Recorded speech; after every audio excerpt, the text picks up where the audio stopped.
মাকে হত্যার পর থানায় ছেলের আত্মসমর্পণ। টাঙ্গাইলের মির্জাপুরে নিজের মাকে লাঠি দিয়ে আঘাত করে হত্যার পর নিজেই থানায় আত্মসমর্পণ করেছেন ঘাতক ছেলে ইউনুস মণ্ডল, বয়স 25।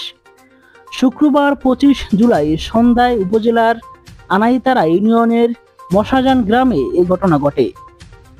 পুলিশ ও পরিবার সূত্রে জানা যায়, শুক্রবার বিকেলে ফুলমালা বেগম তার ছেলে ইউনুসকে বাড়ির কাজের কথা বললে তিনি পারবে না বলে জানান।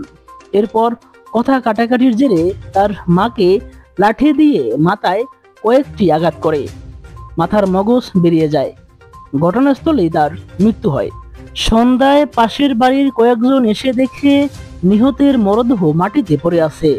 এরপর পুলিশকে খবর দিয়ে ঘটনাস্থল থেকে নিহতের মরদেহ উদ্ধার করে মির্জাপুর থানা পুলিশ।